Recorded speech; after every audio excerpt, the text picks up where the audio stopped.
Pope Francis routinely says the villain out in the open discourses and on Twitter, with standard references to the fallen angel, Satan, the accuser, the evil one, the father of lies, the ancient serpent, the tempter, the seducer, the great dragon, the enemy, devil, and army. Note the wording serpent and monster, names some accept imply to reptilians, or anunnaki, who are often associated with the black market. CNN.com reports. For Francis, the fallen angel isn't a myth, however a genuine individual. Numerous cutting-edge individuals may welcome the Pope's emphasis on the fallen angel with a pretentious, social insincerity, lack of interest, or and no more liberal curiosity. Yet Francis alludes to the demon ceaselessly. He doesn't trust him to be a myth, yet a genuine individual, the most tricky foe of the congregation. A few of my scholar associates have said that he has run a bit over the edge with the demon and hellfire. We might be enticed to ask, why in the fiend is Pope Francis so required with the ruler of evil presences? This shrewd Jesuit pope is plunging into profound religious waters, places where not very many current Catholic pastors wish to tread. Francis' appearing distraction with the fallen angel isn't a philosophical or eschatological inquiry as much as an invitation to battle, a solicitation to prompt activity, offering exceptionally solid strides to do battle with the fiend and the reign of underhandedness on the planet today. In his instructions, Francis cautions individuals emphatically to maintain a strategic distance from demoralization, to cease trust, to proceed onward with fearlessness and not to fall prey to pessimism or criticism. He is drawing on the major understanding of Saint Ignatius of Loyola, originator of the Society of Jesus, the Pope's own particular religious family.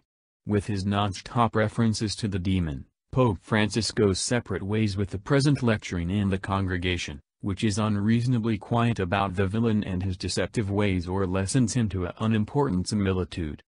Amid the main periods of Francis' pontificate in 2013, the evil one showed up much of the time in his messages.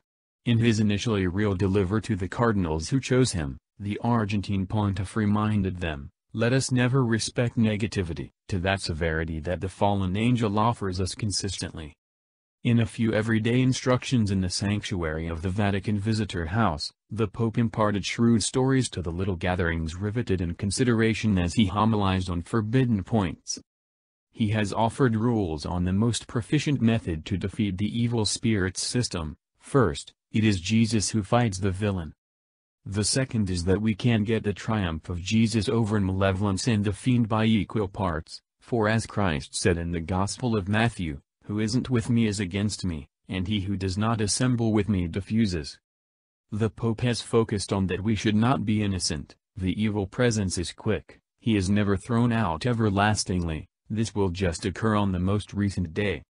Francis has additionally issued invitations to battle in his instructions. The villain likewise exists in the 21st century, and we have to gain from the gospel how to fight against him, the Pope cautioned, including that Christians ought not be gullible about the detestable one's ways.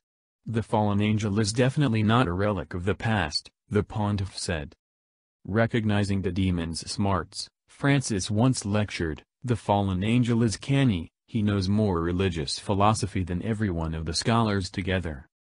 Prior to a horde of individuals on Palm Sunday in 2013, the recently chosen Pope even set out to state that when Christians confront trials, Jesus is close, yet so is the adversary, the demon, who comes, regularly camouflaged as a heavenly attendant and shrewdly talks his oath to us.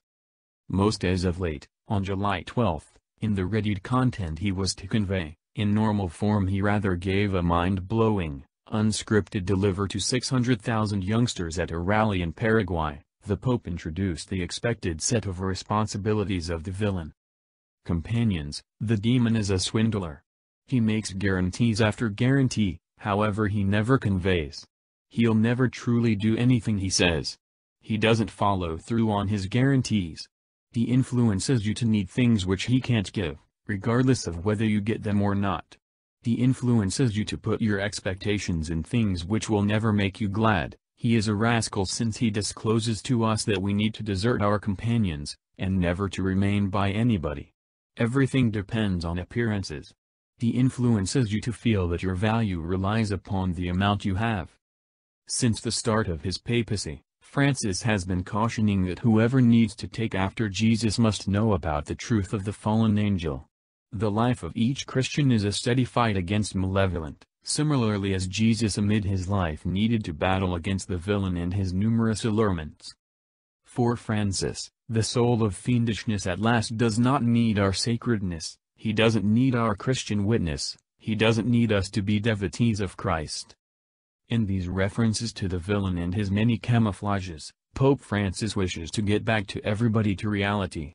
The fallen angel is so as often as possible dynamic in our lives and in the congregation, drawing us into pessimism, skepticism, give up, unpleasantness of soul, trouble and wistfulness.